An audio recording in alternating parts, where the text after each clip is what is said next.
So listen, if any of you guys are thinking about doing your own podcast, man, I highly recommend you use Anchor. Anchor.fm. It's free. You know what I mean? It's got all the tools and stuff you need to make your stuff sound spiffy. You know what I mean? It's seamless. It's user friendly. You can record it from your phone. You record it from your computer. You know what I'm saying? If you wanted to be on Spotify or Apple Podcast or anything like that, it'll do it for you. You know, you can make some money. You know what I mean? Doing a sponsorship ad and just like something like this. And it's also free. So if you're interested in it, man, you can download the free Anchor app or you can go to anchor.fm. Good luck.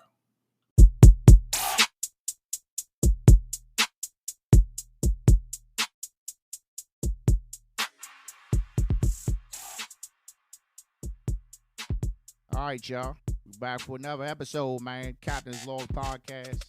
Thanks for listening. Thanks for subscribing. Thanks for supporting. Got a good episode tonight, man. I got my main man with me, Erick Castro. What's happening? What's good, baby? All right, man. Hanging in there. Today, we're talking PTSD. Episode 13. PTSD.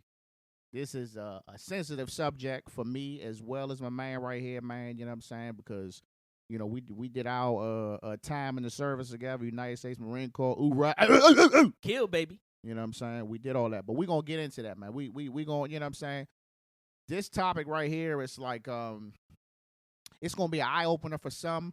It's going to be, you know what I mean, regular business for those who suffer or for those who don't know, you know what I'm saying? But at the end of the day, before we start, I will say that if you feel like, you know, if you're a service member, you're a veteran, man, or you active and you got some shit going on, man, like, go talk to somebody, bro. Don't go talk to your mans or your wife or your girl. Go get some professional help, man, because it's real out here. You know what I'm saying? Anyway, so introduction, man. Erick, who the fuck are you, bro? Who are you? Come on, man. Tell the people who you are, bro. Let them know. We go back to middle school. Middle school, Benjamin Banneker, baby. You know we go. Banneker was the shit, bro. Man, what? Some of my best years out here. What? You know what I'm saying? You remember those field days? No. All I remember was the school dances, man, the basketball games. Them one laps around the field. The little joints where you had to run around the school, you know what I'm saying? Shout. What was the bad one? That fast Friday. nigga? That nigga Petey. Petey was fast as shit. Shout to Petey, dog. bro. Petey, where you at? Come holler at me. You know what I mean? Then high school, you know what I'm saying? Shout to Paint Branch, alumni 2003. Nah, hey, look. You know what I mean? Everybody can't attend greatness, you know what I'm saying? You might want to go your own way, you know what I mean?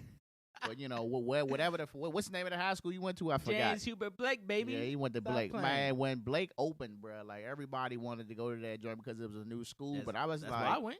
But I was like, nigga be waking up late. Nigga be missing the bus. Nigga had to be taking a cab to that joint. So you ain't walking to Blake. Not from where I live. So, so for me, man, when I, you know, when them military recruiters start coming around, man, you know, they got me early. You know, now for those listening in, for those who have listened to my military episode, this is kind of like part 2 of that. Mm-hmm. This is kind of going in depth to a situation, a narrative that I didn't really touch on because it requires a whole episode. But you threw me under the bus. I did. I'm gonna throw you under the bus again. But so, you know, the recruiters, the Marines came to me first. You know what I mean? I just went with who, you know what I'm saying, who came to me first. Like, I to be honest, I didn't do no research. I didn't know that these niggas got paid the least. I didn't know they deployed first. I just didn't know what I was doing. Like, I signed up to join the military because I didn't know what I was going to do once I graduated. I'm like, what am I going to do, bro? I'm like, skinny nigga, long hair, no hang time. You know what I'm saying? Split ends in the back. You know what I'm saying? You couldn't beat your feet with them joints. Nah, I couldn't beat my feet. You know what I'm saying? I could do that. But it's like, what was I going to do when I graduated? Like, I didn't take school serious at all. That's why I was like, you know what I'm saying? Like, if I could do anything, I would go back and take school a lot more seriously. Not to say I still wouldn't have joined, but maybe I could have been an officer or some shit. Well, but why'd you join? I did night school, summer school. I did night school. I did it all. I forgot about night school, dog. Bro, I did it all. Night school was the worst, My bro. recruiter was like, bro, you got to graduate. Yeah, I know you want your quota, dog. I got you. Yeah. Night school was crazy. He paid for my night school. You got paid? He paid for my night school, though. For real? Yeah. Trent, that mother. That motherfucker right That's his there. name, Trent. Trent. Shit, man. That piece of shit. Hey, Trent, if you're out there, fuck you, all right? Facts. I just want to let you know. Facts. But why'd you join? Man, I knew for a fact, like, you know all my mans, all my day ones. The Botchways, my boy. Botchway. My boy Biko. Larry. Biko. Yeah, you already know. I fuck with Biko, man. I saw every, like, they were doing their thing, playing soccer, going to Howard. Like, they all had their thing. I knew if I went to school, I was gonna fuck up and spend money that I ain't have. I was gonna be partying. We was partying. Fucking. Let's keep it 100. We was I wasn't partying. ready for that. I knew my parents would hate me about spending all that money. Yeah. So I told them, like, I got 2 uncles that went to the Marine Corps, and I talked to my uncle Orlando. He was like, "You ever thought about it?" I was like, I've thought about it. Kind of never really. I thought about it, but not really thought about it. Yeah. 9/11 happened. Your blood started boiling a little bit. Hey, where was you at when 9/11 happened? When 9/11 happened, I was in Miss Dillard's class, science, biology. Mm-hmm. You know Miss Dillard, Tania's mom. I don't. You know Tania from? It's not ringing a bell. Crutchfield? It's not ringing a bell. I'm pretty sure she's a nice lady. It's not ringing a bell. She lives over there in Kelly O'Neill's area. Talking about up the street? Up the street. Up the hill? Up the hill. Yeah. Shout out to the up the hill. The up townhouses. Burn break townhouses. Yes. But I was in that jump, and I remember they turned the TV on, and everything popped off. People thought it was like, is this part of the class? Like, we in biology. Why we seeing buildings get blown up? Yeah, dog. Yeah. Man, look, I'm telling you. I tweeted this shit the other day, man. Shit was crazy. I remember like it was yesterday, man. We was in study hall. And it was me. It was a couple of folks in there, man, that I can't remember off top, man. Mr. Hardy was in the joint, man. I seen you posted that. Yeah, that shit was crazy, man. And we was watching something. Well, no, we just was watching a like regular TV, I think. And it came out on the announcement. It was early dismissal, and he turned on the news, and you could see like what had happened. And when they say early dismissal, we like, yay! He's like, shut the hell up. He wanted to say shut the fuck up. You know what I'm saying? But he was like, you could tell his face was red, dog, and it was like, like this shit was real. So it didn't really sink in until we got home. And, like, you know what I'm saying? My mother was home. Like, everybody was home. Like, bro, like, hold your loved ones, man. Rest in peace to Mr. Hardy. But you think about how can it sink in? Because we ain't never. We didn't know shit, bro. Like, and that's games. That's what I'm saying. Like, even when we both joined, like, was you really paying attention to that shit? Like, I was just like, damn. I mean, my heart goes out to them people, but I still need to figure out what the fuck I'm gonna do with my life, though. You know what I'm saying? With that. All my, like, I don't want to say I was raised in Brooklyn, but I spent every summer and most of my weekends in New York with my grandparents. Rest in peace, my grandpa and whatnot. Yeah. In Brooklyn, New York. So all my uncles all work for FedEx, and they all deliver in Manhattan. One of my uncles was supposed to be in the towers during the time the first plane hit. That shit crazy, bro. But he was running late, and like. Yo, when I found that shit out, that shit hit me. I was like, come on, man. Like, yo. That shit was crazy, bro. All right. So then, we get back to the delayed entry. So I'm going to the little training, you know what I'm saying? I mean, I thought it was fun. And then next thing you know, Trent goofy ass pull up to my house to pick me up. And who the fuck sitting in the front seat? Your ass. So I'm like, what the fuck is going on here? So at first I was like, okay, this is weird, but I was like, oh, I'm good now, dog, because, that whole time, I had so much doubt and uncertainty if I was really going to do the shit, because I was like, it was real premature when I said I was going to join. Once I found out, I was like, I got somebody I'm about to be in the joint with. I got somebody I'm about to be everywhere with for my whole little 4 years. I'm like, we in there. Let me tell you, though, because he picked me up first, like you said. Mm-hmm. He was like, yo, we got to go pick up this guy named Robert. This dude Robert. You may know him. I was like, I don't know no Robert. Nobody no listen. One knows Robert. I didn't start going by Robert until I turned like fucking 30, bro. I didn't know your name was Robert for decades, dog. What you mean? So when we pulled up, like we pulled up to the conference, I was like, yo, I know who lives here. This is weird. Like my man Leon lives here. He's like, who's Leon? I was like, my man I went to school with. way back in the day in Banneker, my middle school. And then you start walking out the building. I said, "That's my man Leon." He's like, "Who's Leon?" I said, "That dude you about to pick up." Yeah, He's he like, "That's ain't Robert." know that shit. You know, he had a dip in his mouth. He was like, Leon, I huh? hated This that, what we going by? I'm like, bro, don't worry about that shit, cuz. You know I've what I mean? never ever seen dip in my life. I never seen it till from Tim from his ass. Facts. He all the time, dog. I'm like, bro, that shit can't be. I always think when I picture people who dip chewing tobacco, I be like, bro, it's eventually like it's gonna be a hole in your fucking mouth. This shit gonna be falling out. Apparently, you got to do that shit a lot for that. You know what I'm saying? But I felt bad for him because his teeth was fucked. But you know what I'm saying? So, but he pulled them. He pulled them though. You know, he always like, you know, he always picked up them girls. He should. And they were all Spanish. All Spanish girl. You know, we was the only two dudes. Facts. You know what I mean? Goofy ass. You remember when we played football? We smashed everybody on the They was mad as shit. They was mad. They trying to run. I'm like, bro, this ain't for y'all. Just cut it out. Anyway, so now it's time to go to boot camp. Here we go. Let me sip on this. Oh man, I got yelled at about this already. Go ahead. You know, I don't think you really understand the extent how much you fucked me over on that, bro. Like, because my thing is, it's like you didn't tell me, he told me. I was embarrassed, bro. It's like it was like the week of, you know what I'm saying? I just cut my hair and shit. We just graduated, and then I'm like, all right, I'm like, man, what's up, Eric? Man, he good? He was like, oh yeah, Eric's not going right now. He got caught with some weed. So I'm like, what, dog? But it's like he didn't want it. You know what I'm saying? I don't think he wanted to tell me because at that point he was scared you were not gonna go. He thought I was gonna back out, and I was considering that shit. You know what I'm saying? See, I'll wait till he ready. So what I didn't know was that, you know, you can get all the way up to even to MEPS, and before you get on the plane and say, I don't want to do it, and you out. I'm thinking that once they pull up to the crib, you in. You know what I mean? So I went ahead and went, man, and for me, dog, it just made boot camp that much fucking harder because, you know, I'm in that joint by myself, you know what I'm saying? I'm around, you know what I mean, people from everywhere, man. I'm getting fucking yelled at, bro. I'm getting yelled at.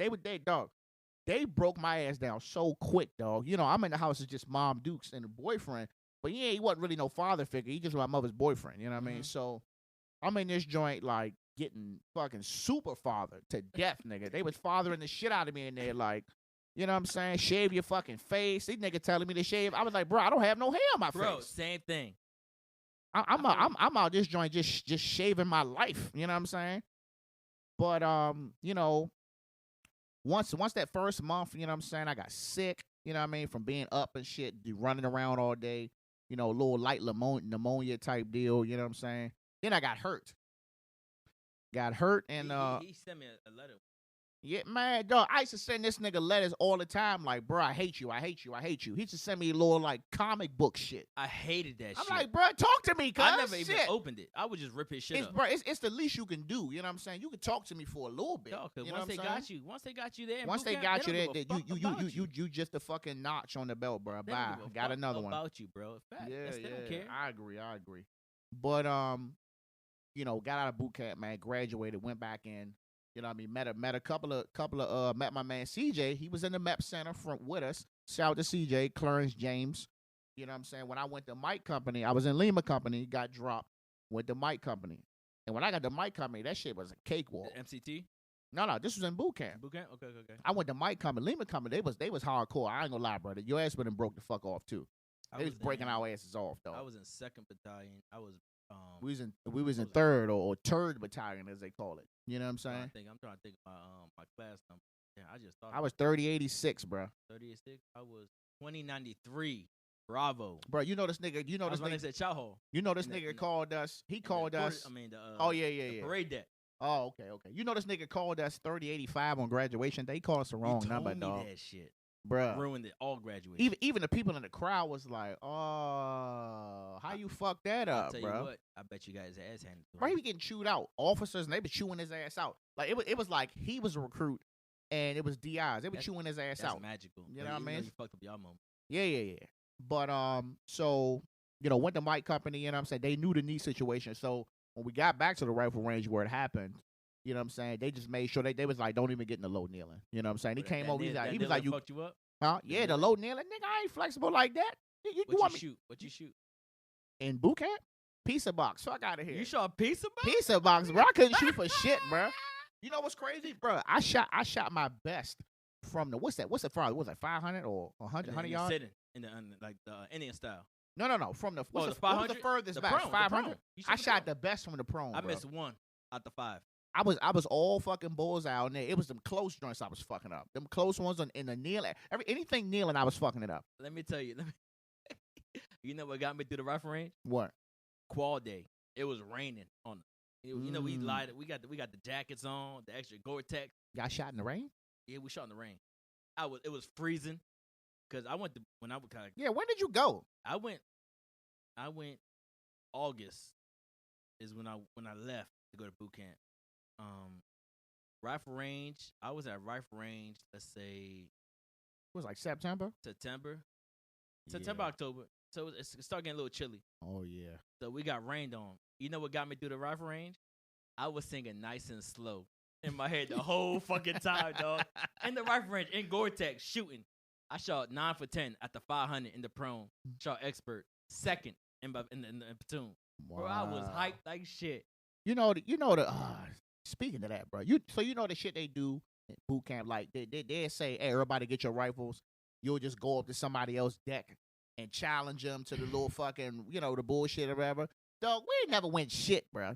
We sucked at marching. We sucked at shooting. We sucked on the fucking obstacle courses. We sucked at on the humps. Dog, we was the fucking booger platoon, bro. We was booger, the dog. bastard stepchildren. Yeah, dog. We was just bad, nigga. Our DI, he was all chubby and shit. I'm like, what are you even doing here, bro? Our senior DI was chubby, bro. Couldn't run. Our senior DI was from I want to say it was either Grenada or Trinidad. Well, you know every platoon. Coleman. You know every platoon. The mixture Knife is. hand was strong, bro. Yep, knife hand. Knife hand was strong. You get the kill hats are always black or Spanish. No, my kill hat was Spanish. Staff sergeant. He was a sergeant. He picked up staff sergeant doing all the recruit all the boot camp shit. And I used to fuck with him. I used to be like, I'm a clown. I'm always been a clown. Yeah. And I used to be like, yo, staff sergeant tall. Yo, how'd you get your ribbons? You out in the cook? You were a cook, weren't you? You were a knife hand with spatulas and shit. What? Stop playing. He used to fuck me up. Yeah, I was having them type of conversations. My last name's Castro.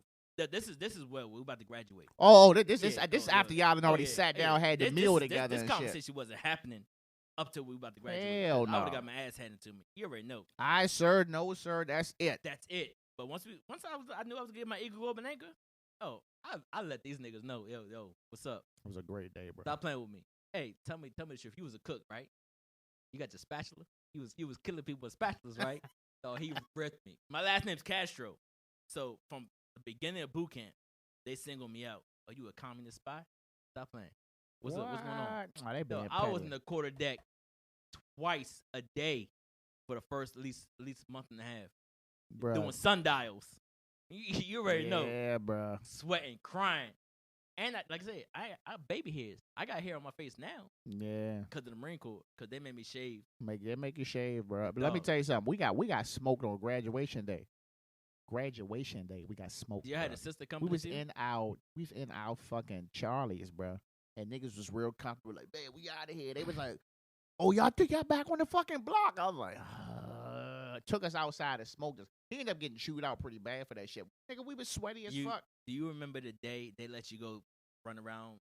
Yes, I remember that day, base? bro. I remember. You know why that was a love-hate day, bro. I don't know how your shit happened, but mine was. So for me, I just got some chocolate. I didn't have a lot of junk like some niggas was, but I had a little king size, bro. I had a little king size Reese cup joint with like the little, you know what I'm saying, the double the full clip.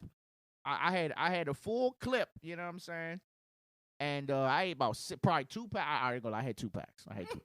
The nigga had like 12 Reese cup, cold fat boy. Hey. But then once it was over, right, we all in the joint chilling. We think we done for the night. He's like, stand by for chow. So I'm like, nah, dog. I'm like, we not hungry, bruh. They made us go to chow, so we go to chow. We like, man, just get one or two. And they cook good shit that day. Yeah, they like, bro, just get 1 or 2 things, bro. You don't need to get no whole ribs shit that day. They're like, yeah, you don't need to get no whole shit. I ain't never had ribs, Bro, we turned around and and them motherfuckers made us get back in line and get 4 fucking plates. Nigga, I think they had some meatloaf, bullshit, beef stew or something. Made us eat that shit. Niggas was throwing up, I bro. bet you all the servers was laughing. Yeah, dog, they was laughing at us. They was laughing at us, bro. They was laughing. I remember that day. They was like, "Yo, y'all go enjoy your day. Go bowling." They had the bowling alley. You know, if Oreo was a drug, I'm a fiend. I love Oreos. That's the first thing I did. I bought 2 packs of Oreos. Oreo is good. I crushed them junk. I crushed them with milk. We had the bowling alley. They was like, "You want some soda?" No, give me a cup of milk. I got my Oreos with me. I'm crushing them joints. Gutter balls, eating Oreos, chilling. That same day, it was like, "Hey, sandpit." I puked all. They took y'all to the pit after you ate junk? After, yeah. Oh, man. Because one dude. Ready for that, No. The reason they took us to the pit, because one dude brought all that food. He brought some food back. Snuck some shit back. You Yeah, know, right nigga, you know what niggas used to do? Niggas used to steal the crackers and shit. The soup crackers, and they used to eat them at night and put them in the poles of the fucking bunk beds. Nigga turn around, shake the joint, all the crumbs and shit come out. Everybody get smoked. I threw up all those Oreos and milk. All of them. Shit was crazy, bro. It's nasty. All right, so let's move along, man. So what was your MOS? 0351 Infantry Assault, baby. At the last of the dying breed, that MOS don't exist no more. The front of the front, man. The fronties. They got rid of it this year. They don't have it no more? My MOS, they got rid of it. They moved it over to engineers. Oh, the explosive guys? Mm-hmm. I guess it's not I bad. dealt with C4. I guess it's not bad. We had our little rockets. I was like, blowing shit up. That's my job. Anyway, so let's just fast forward, man. So, for those who don't know, me and this nigga went overseas together. Didn't know. 24th Mew? 24th Mew. Went overseas together. I ran into this nigga at the internet cafe. Remember, we were supposed to ship over. We supposed to ship over. They flew our ass over. Yeah. I was looking forward to that little ship ride because that means we was only gonna be in country for a little bit. Not only that, we were gonna hit Spain. Yep. Italy. We'd have been broke. Liverports. We'd have been fucking broke. Hey, I'd be fine. So we in Iraq, man. We're in this small little forward operating base we done built and shit, man. And you know when the power plant. Yeah. The power plant, man. Nuclear power plant joint, man. Like the Simpsons and shit. I hated that. So I'm there. I mean, I was there. I think I got there probably. I don't know when the fuck I got there. I know it was still hot. And that shit was rough, bro. Like, and you know when we first got there, you know, we was sleeping under the fucking truck. You know what I'm saying? We didn't had no ice. We had bunkers. We had the concrete bunkers. We didn't have none of that shit, bro. We didn't have no tent. We slept under the truck for probably the first month. You know what I mean? In the truck and under the truck because the mortars and shit and all that. And then as the time went by, we started getting. I think I got there before we getting more shit. I think I was there before you. Yeah, because we had replaced the army. Yeah, let's not talk about them. Yeah, we had replaced the paladins. We don't want to hurt no feelings. Goofy asses. Stupid motherfuckers. And so then it's like, no, I know some cool people in the army. Y'all okay. I got family in the army and Air Force. But so after a while, man, after a couple of months, you know, we got a tent. We got our little concrete little barrier joints. Sandbags around. We got the sandbags. You know what I'm saying? We had the little shower deal going on. So we was doing pretty good. And then we had the internet cafe.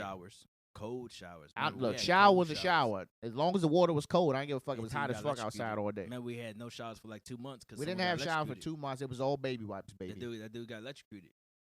Really? Yeah, that's why they stopped the showers for 2 months. The kid got electrocuted. How the fuck did that happen? He died. Where the hell you get electrocuted? The wiring. Wow. Yeah, you was there more than I was because I was.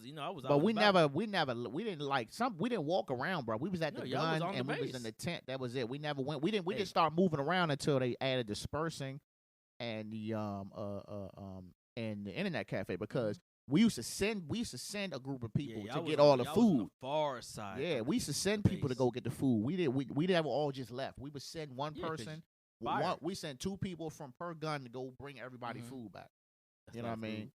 So then, you know, they built the internet cafe, and I'm gonna tell you right now, this was in 2004. So it's not like now with all this technology, you know, like video chat and all that shit was just kind of coming about. So when I walk in and I see that DSL, yeah, Let you know how it go. And overseas is even worse. Yeah, y'all better appreciate this shit. Y'all got so. I walk into the internet cafe. Who the fuck is running this shit? No. You met me in the gym. Well, I met you in the gym first, and then I seen it in that cafe. I was like, how many jobs you got, nigga? I had to run both of them. Bruh, my man in here in the internet cafe, I was like, I'm good out here, bruh. You used to only get, 10 minutes per My tent whatever was right, you gonna do? My tent was right next to the internet cafe. Man, you was y'all living a little bit, man. But the reason But you was out there, though. You know what I'm saying? the You was out reason- there. I'm gonna tell you, the reason they put me in the gym and the internet cafe is because of course it being my first deployment. Mm, I was one of the first. Like I had went on more patrols than any of the junior guys, aka boots. New guys in the Marine Corps. I went out on patrols more than anybody else. It was like, yo, we're gonna put you in charge of the gym and the internet cafe. The gym during the daytime, or close to midnight, and then you got the internet cafe. I said, no, I don't want that shit because I want to be out there with my boys. That's I'm saying that's what I'm doing. It was like, no, you got it. Yeah. And the reason I did it, the only reason I accepted it, my boy Zimney, who I got tatted on my arm. Yeah. He was like, yo, take a break, man. You good. I did that shit for a month, and I hated it. And then I'm in the gym, sitting there, wiping everything down, working out. Who comes in? You know, I had to come in to get my little quick. I was just swole out there a little bit too, man.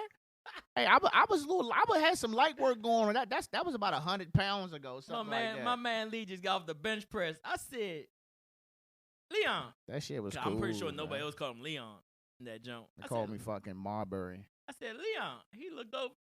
He was like, E. I said, nigga, what the fuck?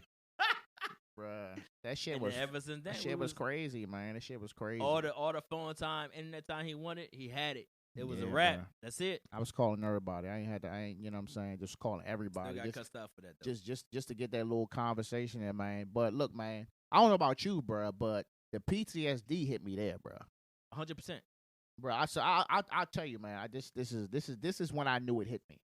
So this is around the time where, you know, for the longest we were just shooting a loom. We were just shooting illuminations. I hated that. So I'm like, bruh, like, they're like, you know what I'm saying? We need to shoot in the loom. I'm like, when we gonna fucking kill somebody? You know what I'm saying? You know what I mean? Like, when we gonna start blowing some shit up, killing some shit?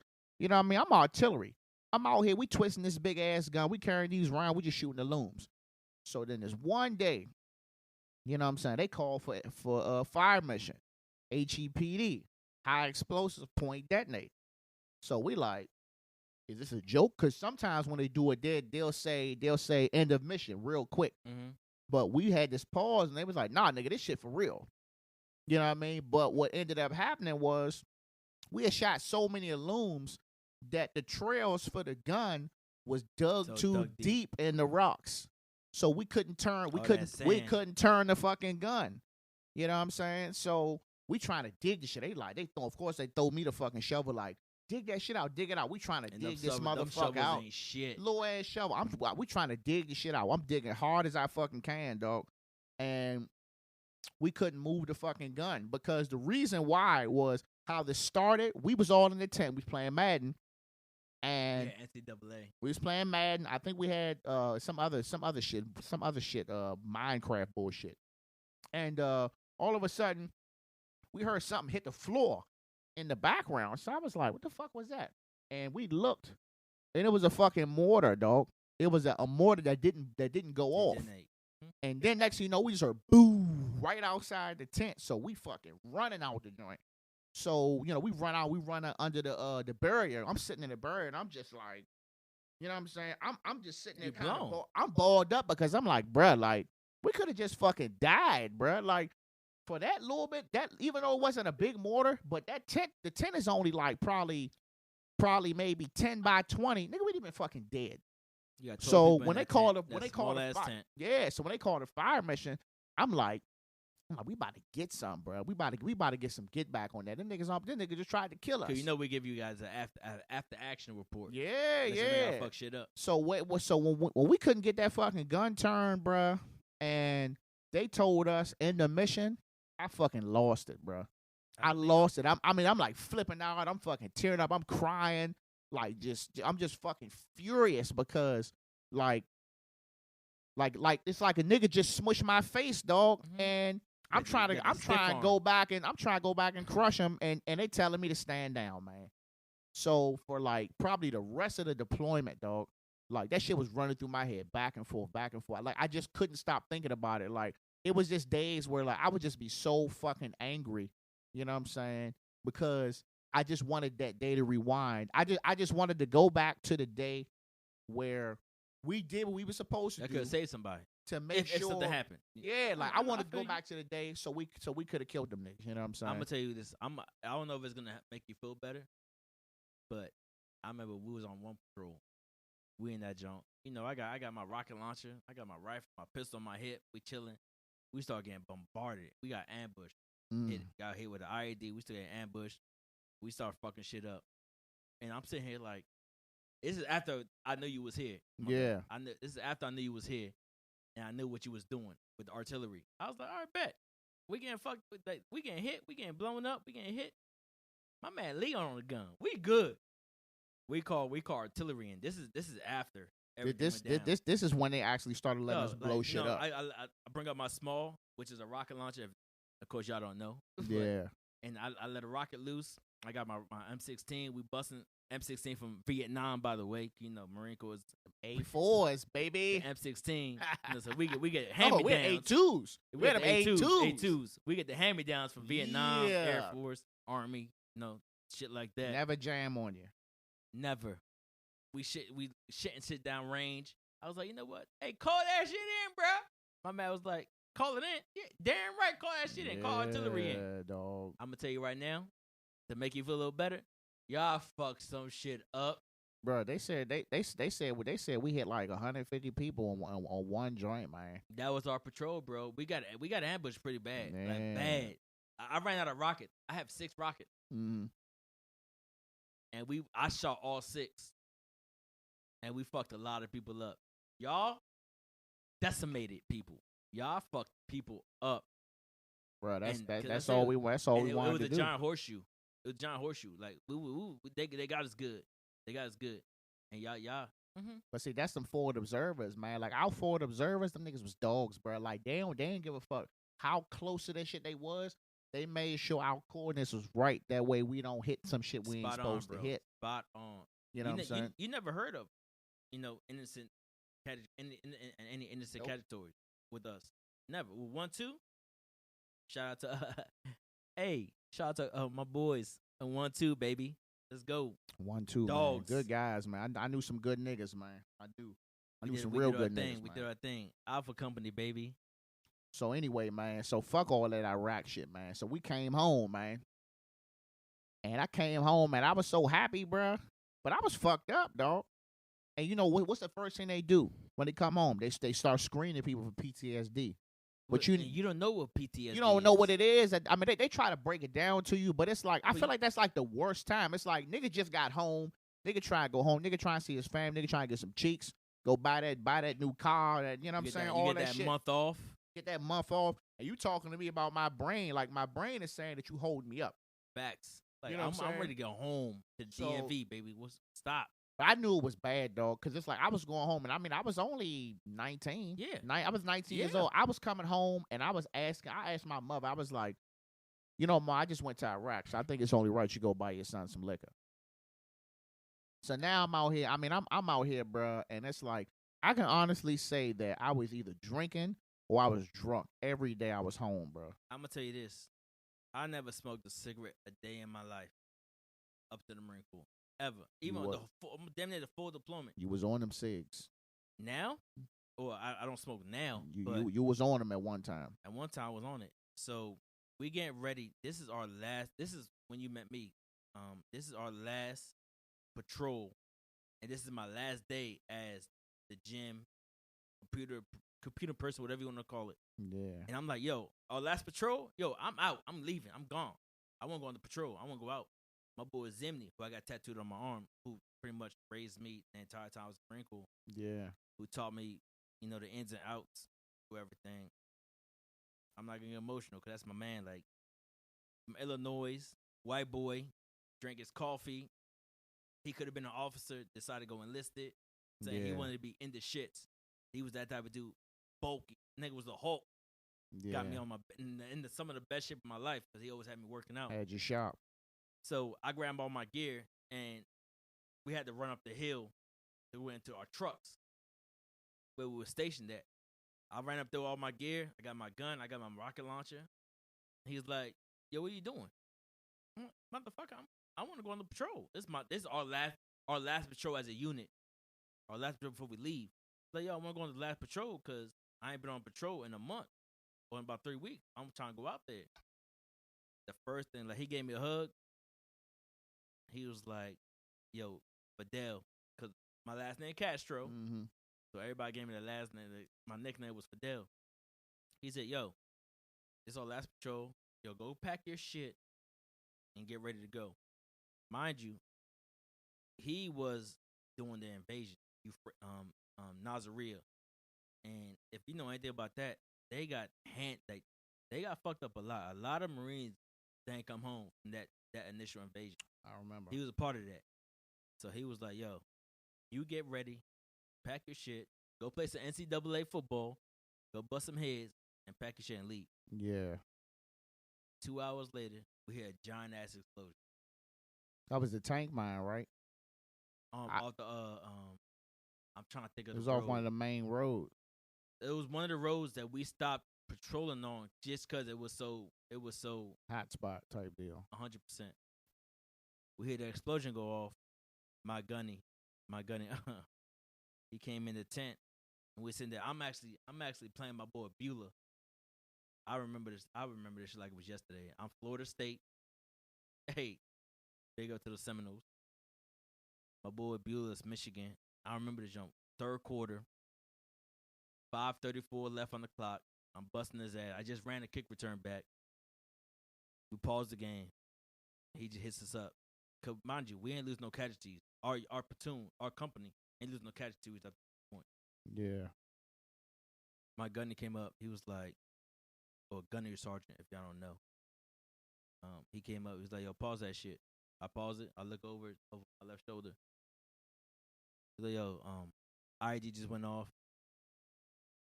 It hit one of our vehicles. This is a brand new vehicle. I think it just came from the Air Force or something. You know, Air Force gets all the good shit.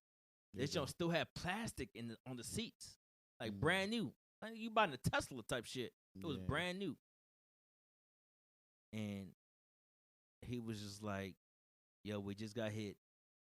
3 KIA." And we just all sitting there like, "Who is it? Like, what's going on?" He said, "My boy Rediford, that's 1. My boy Swain, that's 2. He didn't even get finished through the last lane. He said Z.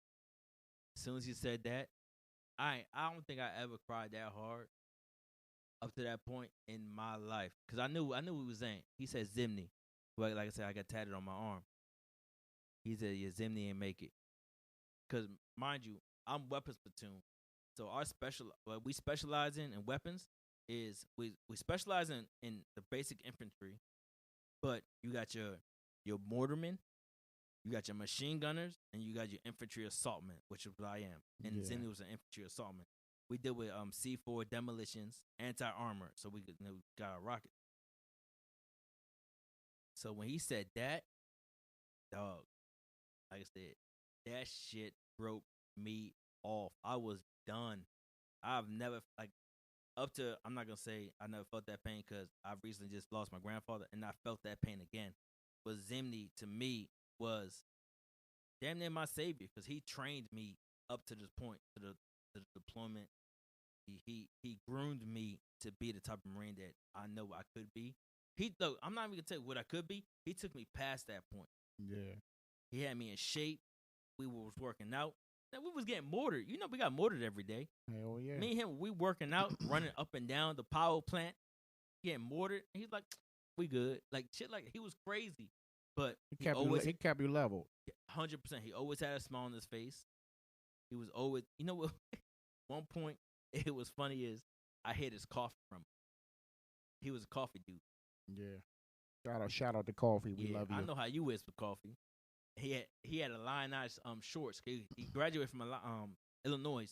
Like he could have went officer, but he decided to go enlisted. I hid his Illini shorts and his coffee He beat the shit out of me. Like we grappled. You know how we do. Y'all don't fuck with niggas in their coffee. What?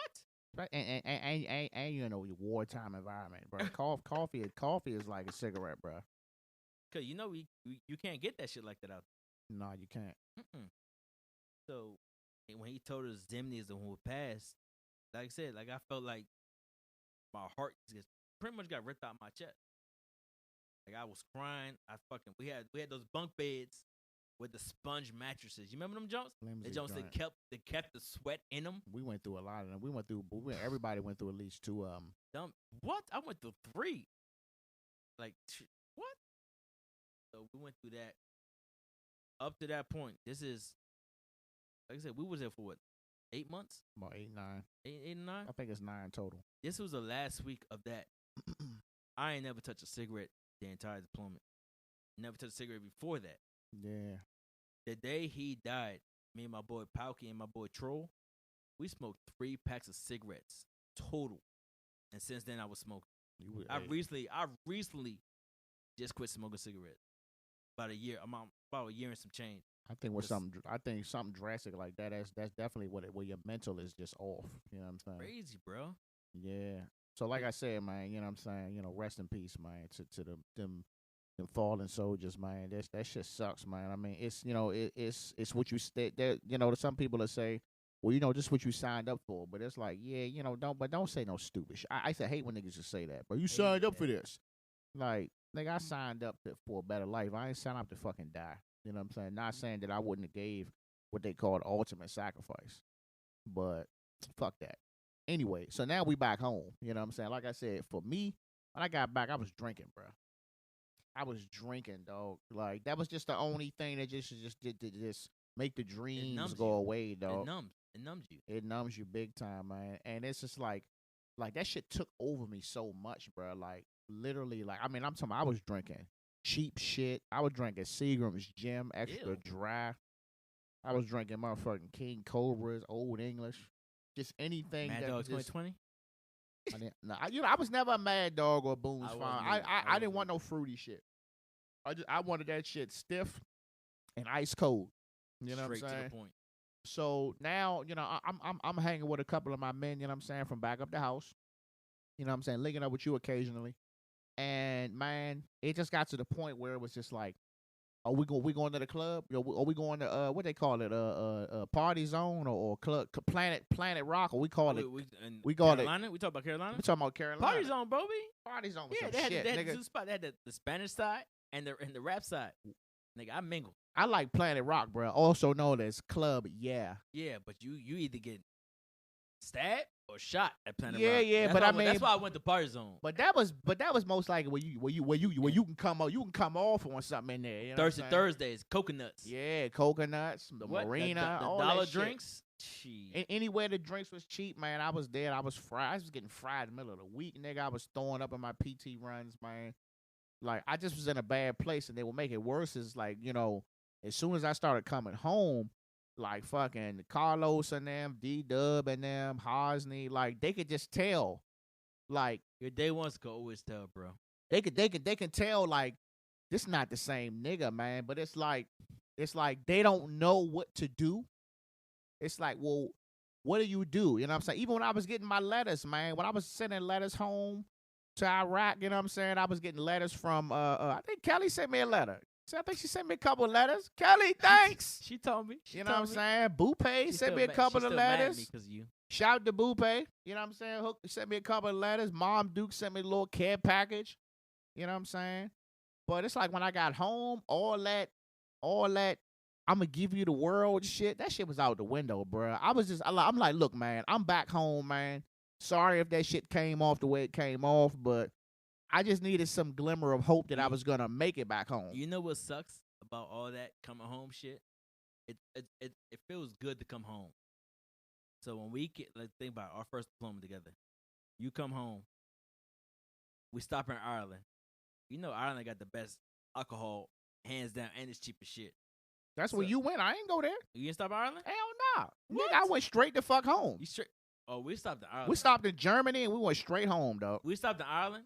And they told us that we couldn't drink. It was like, all right, y'all can't drink. Guess who was there? John McCain had showed up. His fight had landed at the same The time. the arms. John McCain was like, "Oh, y'all coming back from Iraq?" Everybody's like, "Yeah." Hey, 2 drinks on me, everybody. Ooh, And two-piece. it's Ireland. They got Guinness. I need 2 of them, at least 100 proof. They got Guinness. All that shit right there. And I'm not. I still don't like Guinness. Man, I chugged them two Guinness jumps. I was fried. And they got the liquor store right there. I remember buying my dad a scotch that back here in the States probably would have cost me $1,000. I think it was maybe $100. I bought my grandfather a bottle, and then I bought myself. This is when Courvoisier. Remember Puff Daddy with the Courvoisier song, all that shit. I had bought a Courvoisier. I bought a Remy. Followers, wasn't we? To follow that shit. We drank this shit on the way back home, and then on the bus. There's never been a time I ain't come back from deployment. I ain't been fucked up. I'm not gonna lie, cause you don't drink. Yeah, you went overseas. How many times you went over? I went over 2 times to Iraq, 1 time to Afghanistan. Yeah, bro. Look, man. I salute you, bro. I only had one enemy, dog. I only had one, man. But I mean, I knew. You didn't volunteer, did you? I was with It was just your unit. I was with 1-2 Alpha Company for my first 2. Came to Quantico to be an instructor, even though I wanted to go to MSG, but my mama's bored. So my mom was like, "Yo, come back to Virginia, come." And I fell for it. I should have went MSG. Threw you in but the bag. if I didn't go MSG, I would have my son, so I can't complain about that. Yeah. Shout out to my little man Elijah, a badass little motherfucker. But and then at the Quantico, I went to 2-way golf company where I went to Afghanistan. But That Afghan a whole different monster from Iraq, though. I felt like when we was in Iraq, like maybe we was coming down a little bit. You know what I'm saying? Different terrain. I give it that, but when we was in Iraq, me and you, we really. Yeah, we had the internet cafe and shit like that. We didn't have shit. Like, that was nothing. When I got to Afghanistan, I don't know if the Air Force had set it up for us or whatnot, but we had it. Like, shit was hooked up, huh? What? Internet cafe, I mean, video chat was on point. I think that shit was 5G. They lying. I swear to God, I think it was 5G, bro. I swear to God, I think it was 5G. That jump was clear, crisp. Damn, bro. And we had a gym. So I went to Afghanistan. I think I was 205. I came back from Afghanistan a solid 175 because I was in charge of the mobile section. Yeah. So all I did was go on patrols, do our missions, come back and work out. And we got the good stuff out there. Clutch. Nigga, I went to fucking Japan and got the fuck out, bro. We could Amazon shit. So I got the good stuff. We working out in that junk. I was good. Yeah.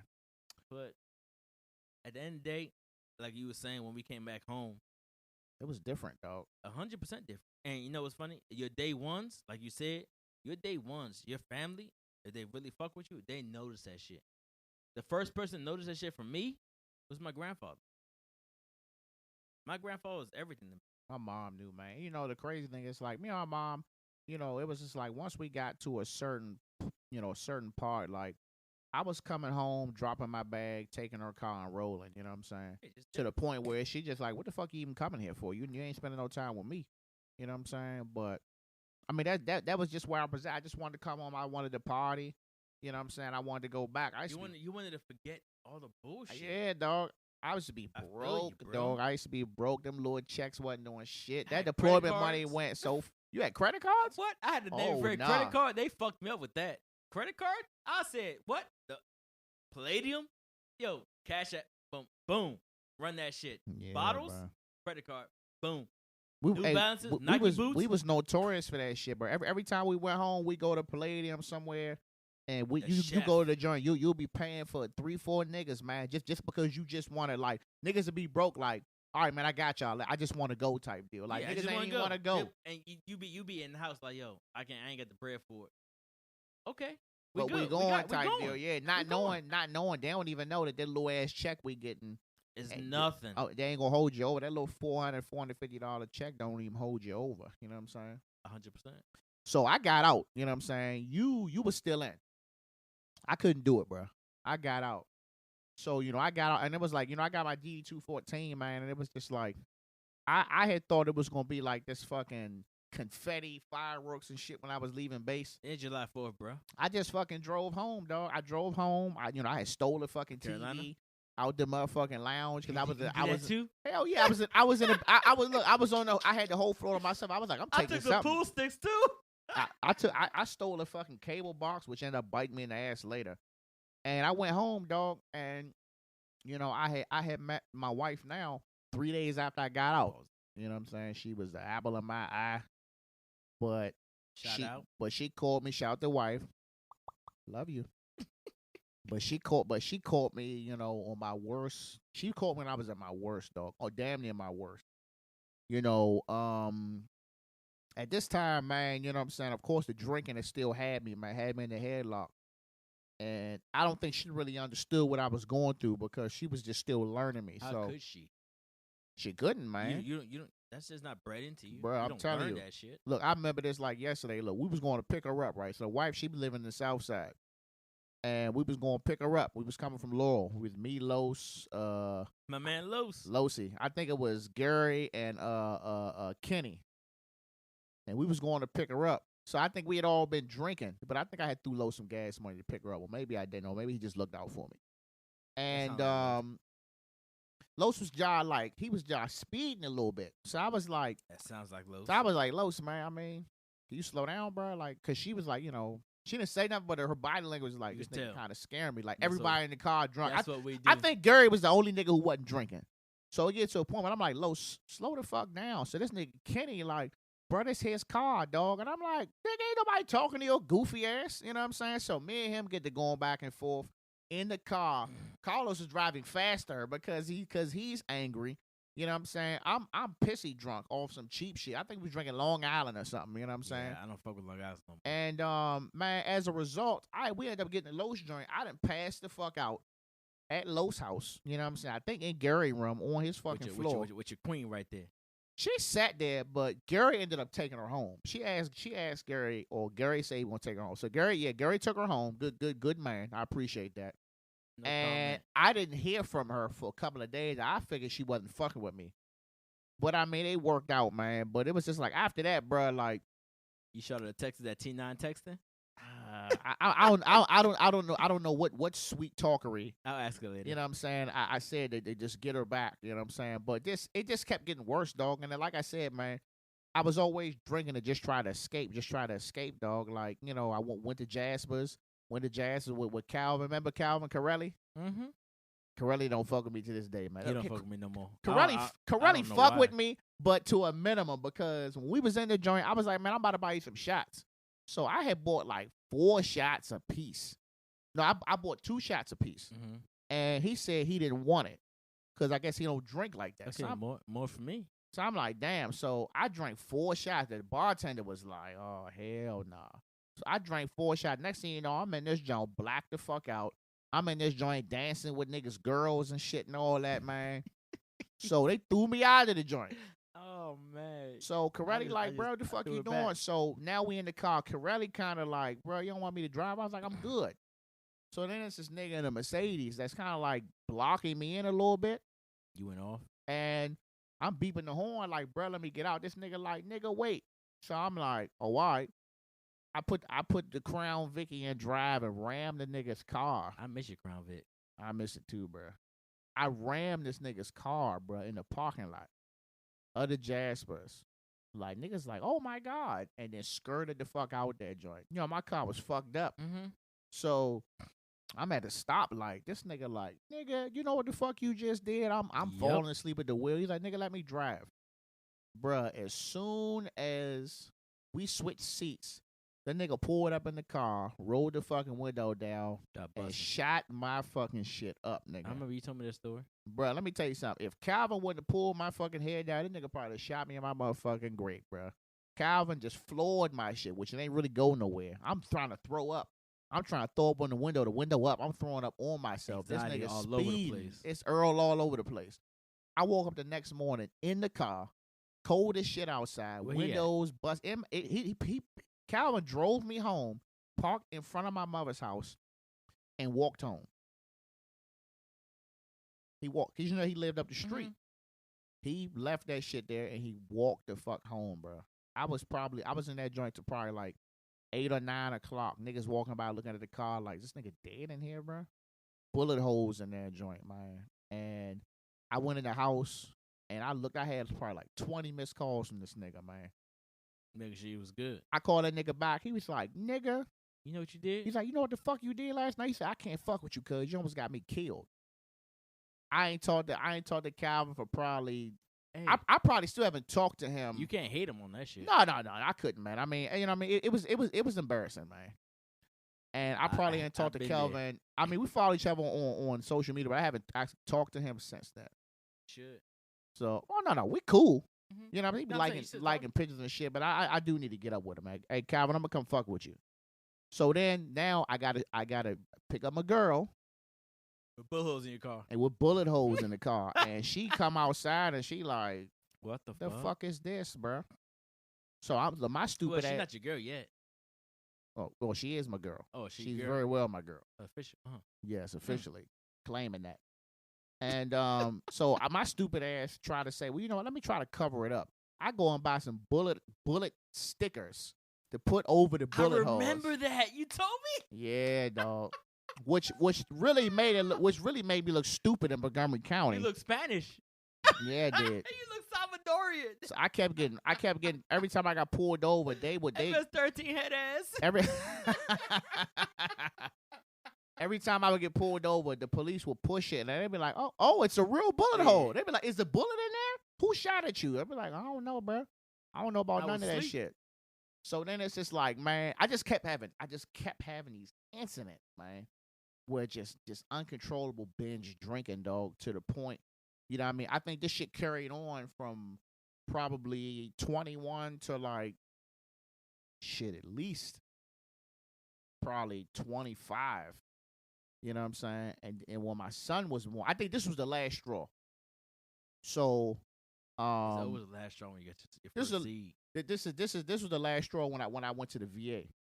I was out with my man, Wally. Shout out to Wally.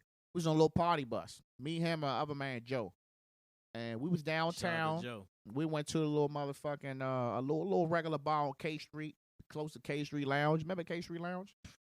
Do I? I thought that was some shithole time. It was trash, but the drinks was good. Yeah. But so we was in the joint, and we was having some drinks. I was just with some folks I didn't know. They had a little party bus. So we was going from the party bus to Stadium strip club.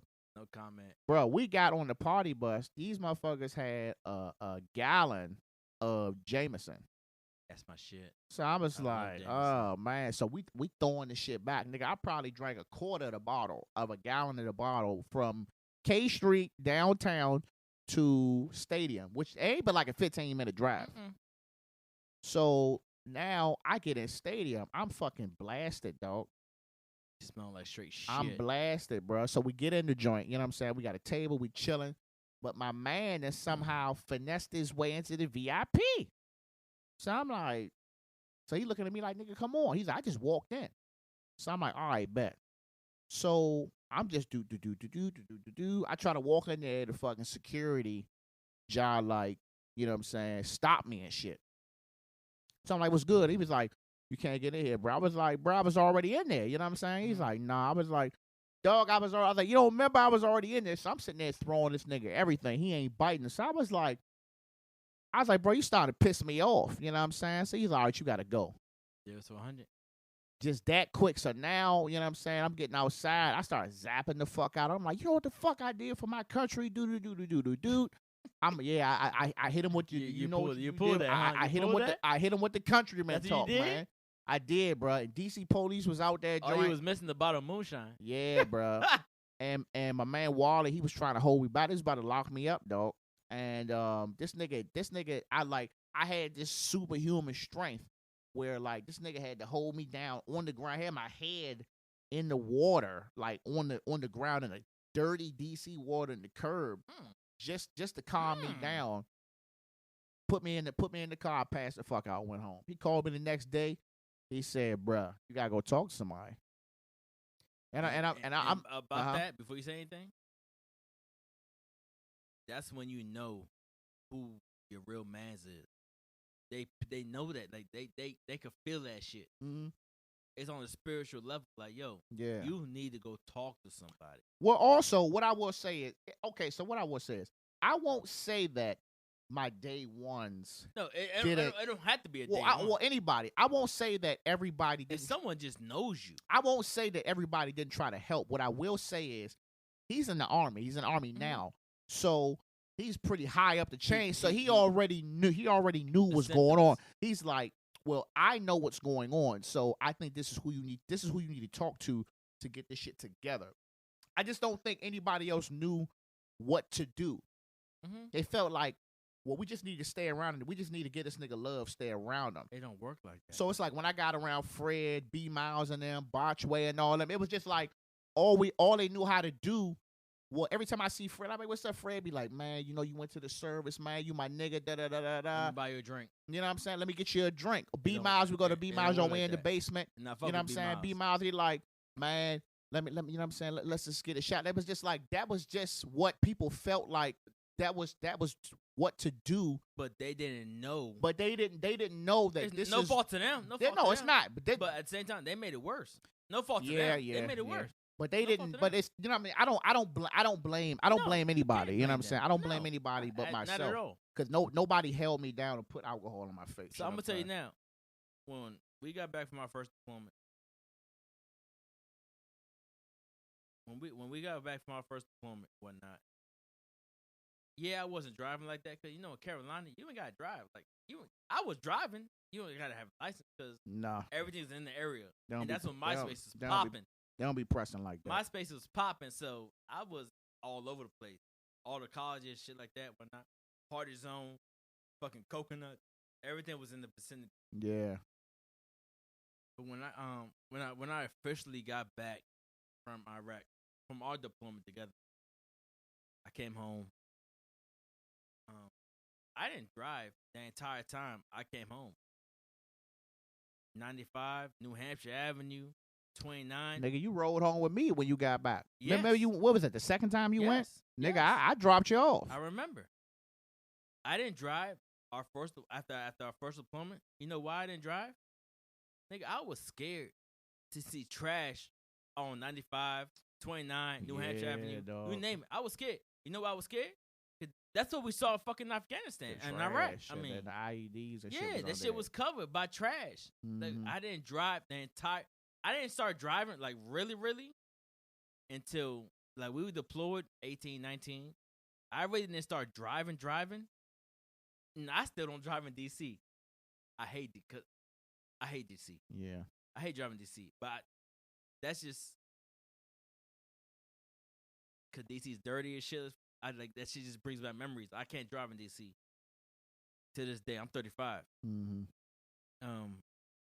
I used to have my cousin Zeus. Which I owed a little bit. Yo, bring my cousin Zeus brought me through a lot. My cousin Zeus, he that motherfucker heaven sent. That's my boy. That's my brother. Shout out to Zeus. That we was for one instance, we was on 95. We was driving. I don't know where we was driving to, but I had a car. Mind you, I had a car, but I never drove my own car. I remember you had the car. You remember somebody hit your joint that one night? Yeah. Where was we coming from? We was coming from G's. Remember I had the meltdown in G's? God, dog. I wanted to kill somebody for you. So many, dog. I didn't even know what was going on. Niggas like, you good? Apparently this dude was trying to take my fucking head off, dog. I wanted to kill somebody for you. I was like, yo, and Zeus grabbed me. Zeus like, yo. That was the big guy, right? My cousin Zeus, yeah. If I show you a picture right now, you be like, oh, I know that big nigga. Big guy. Because Zeus was like, yo, what you doing? I was like, that's my brother Leon. Nah, fuck that. Ain't no one grabbing him. Because people kept grabbing me and trying to pull you out. I was like, nah, that shit ain't happening. Yeah, bro. I'm 5'7". I don't give a fuck. I'm trying to kill somebody for him.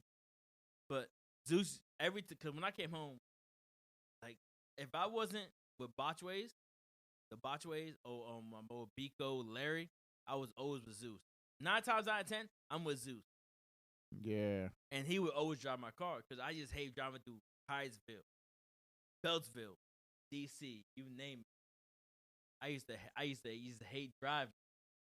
So Zeus would always just drive my car. Yeah. I remember one time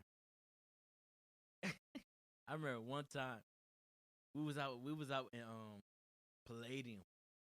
Palladium. And yeah, I'm lit. This is when I just got back. And they was like, yo, how much y'all want for the bottles? I mean, I got my credit card. Yo, bottles on me. Fuck it.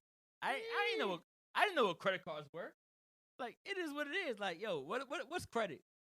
Free money. Cause they ain't teach us that shit. I want taught that shit in school.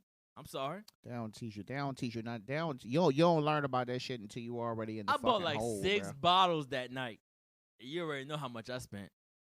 Yeah. Spent that cheese, I was bruh. so bent thinking about shit I dealt with in Iraq. Trying to make my boys happy. Absolutely. I'm trying to cloud the darkness I got inside of me.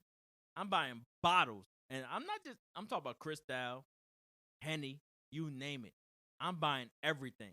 A bottle of fifth of Henny at Lax, $20.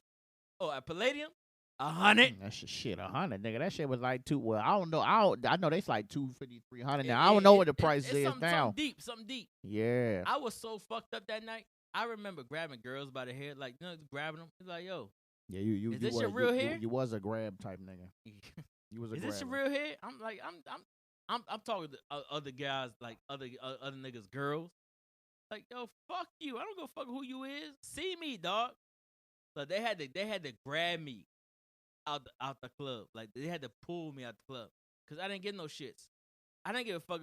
To be honest with you, I didn't give a fuck if I died that night. I was on some other shit. See me. I don't care. That anger, dog. I feel like that. I feel like the drinking and the anger is like that's like stage 1, bro. That's like when it first hits you, though. You always fucking angry, bro. Or you only get angry when you drink, or you just get easily irritated. Let me tell you, I started smoking after my man passed. Yeah. And I started smoking every day ever since after that. Yeah. So you know who got me to quit smoking? My son and then Kelly. Both of them got me to quit smoking. I ain't smoked a cigarette since. Kelly in the clutch. Chill out. Kelly in the clutch, bro. Bro, I'm telling you right now, man. Look, listen. Hey, I'm gonna keep it down. Real talk. She, like, with my grandfather passing, my uncle who just passed, who's in the Marine Corps, he just passed last Monday. On my grandfather's birthday, she has been in the clutch. Like, rest in peace to grandpa, that's my man. queen. Like, she is what it is. But what keeps me down, other than her, is my son. He's 10 years old, but being around him, he keeps everything. You know what I'm saying? All my demons, that shit. He like bottles that. That's shit their up. Chill, dog. It's like dog. my son when my son he just turned 10 in August, and it seems like, you know what I'm saying, he didn't really start talking until he turned 10. Like at 9, he just kind of like stay out of my way type deal. Or when I be like, come on man, let's go chill. Now it's like, hey dad, what you doing? Who's playing tonight? LeBron and them didn't win together. Oh, football's on tomorrow. I just want to watch the game with you. Like now it's like I really feel the importance. You know what I'm saying? Granted, I always been there for my kids. We're always dads, will be. Dog. We are dads. We whole pops out here. We're pops. You know what videos I love about y'all is when y'all riding bikes together. And he's riding, he's next to you, y'all chilling. He's like, yo, slow down real quick. Your daddy got to catch up. But y'all just going. Yo, that shit makes me emotional. It's like, yo, because remember, us growing up together, I never pictured this shit. Like, I never pictured us growing up being dads, especially after what the shit we went through. Yeah. Like, I don't picture us being where we're at right now. 100%. Bro, you never know, man. I mean, I tell you one thing I always knew, no matter what, bro, whenever I decided to bring kids in this world because of my situation growing up, you know what I'm saying, without a father figure, I already knew I was going to have to handle business regardless. But, you know what I'm saying, I just think that it was really hard, you know what I'm saying, to having my son. And, granted, I consider him lucky because he was too, at the time he was young, so he didn't really understand what was going on. But, you know what I'm saying, like, so for me, my levels of PTSD in this order, you know what I'm saying? For me, first and foremost, it was alcohol. You know what I'm saying? And with the alcohol came the bad decisions, you know what I'm saying? Coming from the club, yeah, meeting up with some fluke joints, You know what I'm saying? Some birds. Just cranking whatever. Easy jumps. You know what I'm saying? Just getting an easy kill. You know what I'm saying? And then, getting around my mans and them, you know what I'm saying? Just kind of being borderline embarrassing. But it was just like, I really felt like sometimes they just kept me around because, you know what I'm saying, I was from round the way. But it was just like, nigga, you kind of embarrassing a little bit. You know what I'm saying? But, then you talk about, like now I'm with my future wife and I'm embarrassing her. You know what I'm saying? Yeah, that shit. And then it's like, you know what I'm saying? Like I'm outside in my car, knocked out, and you know what I'm saying? I'm drunk in front of my mother's house. I'm embarrassing my mother. You know what I'm saying? I remember seeing you guys on it's 20. I can't remember what it's a 7-Eleven on 29, like coming towards Laurel. I can't remember, but I remember you still had the caddy, and that was Mom Duke's joint. That's the first time I met her. I was in the 7-Eleven because I wanted to get a drink, and you was fried, and she was just sitting. She was in the passenger seat, being your girl. But she was embarrassed, dog. Embarrassed as shit. She was embarrassed. Listen, I embarrass the shit out. Listen, boo boo. Hey, I solely, And that's wholeheartedly apologize for embarrassing you probably the first 5 or 6 years. This is why he watches your reality shows right now. Of our relationship. This is why I'm trying to get my life together, man. So I can just wash out them years. But fuck so that. Bad. So then, you know what I'm saying, niggas start eating. You know what I'm saying? See, it's different, man. Like when you coming up through the mud, man, and all they thinking is in the house is hot dogs and pork and beans for Thanksgiving and them ramen noodles or whatever your man's and them. Like, nigga, I was notorious for spending holidays at my friends because I knew I was going to eat. That's why I went to church, because I knew I was going to eat. You know what I'm saying? But it's like now you're getting a little bit of money. Nigga, I was eating, bro. I'm going to tell you this.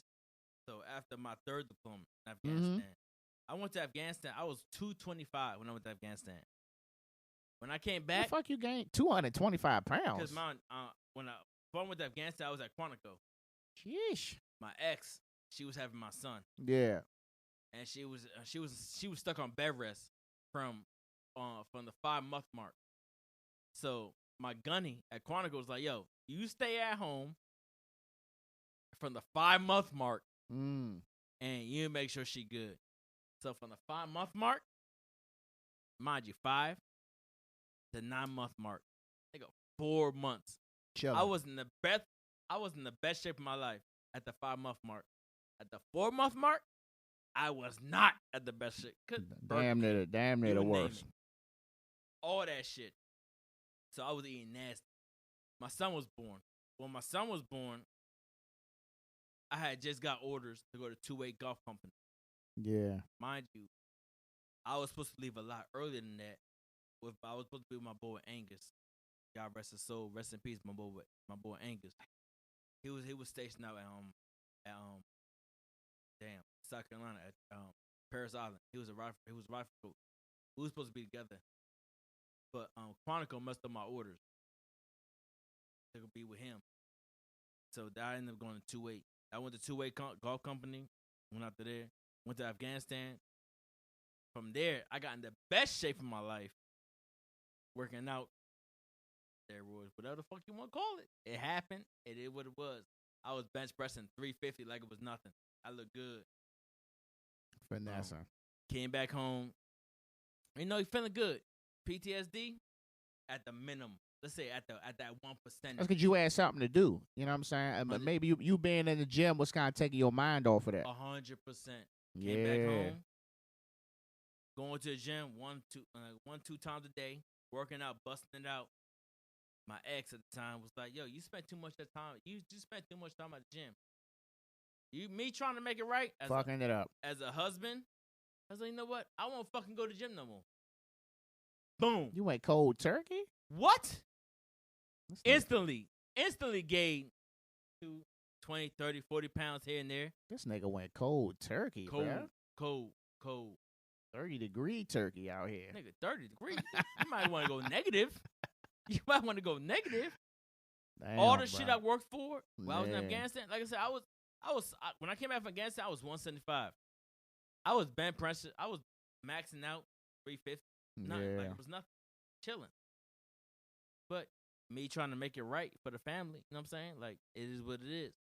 So I mean, where do you feel like you was at mentally at that point? You felt like you was, I didn't have a mental state. you feel you still was just numb. Yeah. You know when I became unnumb to everything? Mind you, I got out 2013, 2014, still numb to it all. My son at the age, my son Elijah is like, I want to say 3 or 4. Yeah. I stayed in Virginia 'cause when I got out, I came back from North Carolina, came back to Quantico. Mm-hmm. I was so used to the area, you know what I'm saying? Came back to Quantico, started working for a Verizon company. But yeah, still I was still numb to it. My son was about 3 or 4. When it came to him, I was good. When it came to everything else, I really gave no shits. Like, You know, I just feel like, man, when that shit running through you, man, when the disease is running through you, it's like you can really only give your all to just one or two things, man. It's like you don't have a balance. It's like, okay, well, I got all my eggs in one basket, which is my child. But it comes to me, eating healthy, having a healthy relationship, job, family, and all that other shit. It's like fuck all that. As long as I'm good with my son, I'm good. Or if I'm in the gym, like I'm in the gym, this is all I can give you. You know what I'm saying? well, I'm gonna say before my son was born, like I guess stationed in Quantico, Yeah. they made me go see a psych. Like I said, I was drinking. What's this? Nothing. Water. I was drinking that shit. Hennessy, water, nothing. I was drinking it. I was drinking 2 or 3 fists a day. Like I was drinking. That's my thing. That fucking For liquor, PT, bro. nigga, I would be lit for PT. Well, they promote alcohol in the military. In the military, bro. 100%. It's like they promote that shit. No, I call it cigarettes. And Guess what? chewing tobacco. I'll be up by 5 in the morning. I drink half a fifth of Hennessy, half a pack of Newports. I go run about 3 miles, come back, chill, and go work out. And simple as that. That was my routine. That was my routine. So when it came to be my son, I started. I'm not gonna say I was neglecting him, but I know for a fact from how my grandfather raised and how my dad raised me, Yeah. I wasn't being the father I needed to be for my son. So Mm. I saw help out in Quantico. That's the best spot. To be honest with you, that's one of the best spots to seek help. So I saw a therapist. Yeah. The first session I had with my therapist, bro, I cried like a baby. They dog. got me too, bro. Bro, I cried like a baby. The last time I cried that hard, I'm gonna tell you right now, is my grandfather just passed in July. That's the first that I cried like. I mean, because you know what it is, bro. I feel like it's because I had the same thing, man. When I went to see a therapist, man, twice. I went to see a therapist twice. Mhm. For the first time and recently this year, when I felt like, what I'm saying, I was kind of losing it again. And it's like when you get in that room and they be like, "So what's wrong?" And it's like they already know, bro. It's like. But It's like you done had it balled up in you, and now you can just let it out, man. That's what happens. You know what pisses me off about the VA, and I got a bunch of boys that work for the VA, and they're continuously trying to get me to work for the VA. And most likely I'm gonna end up working for the VA because I feel like, yo, there's too many of us that need they need that shit, like they need that help. But yo, when I talked to them, there was like, the first when I got my VA test before I got out, they asked me, "So have you seen dead bodies? Check the mark. All right, bet. Have you That seen shit be annoying, bro. Have you seen dead babies? Okay, check that. Have you carried any dead bodies? Okay, check that. Have you shot anybody? Okay, check that. Have you killed any women? Okay, check that. No, I'm just like, are y'all really trying to help me? Or y'all trying to figure out a status quo? Cause I'm infantry. Why y'all asking me all these questions? Y'all know I fucking did all that shit. That's your fucking job. That shit killed me. I'm gonna tell you, there's stuff that I haven't told a lot of people in my life.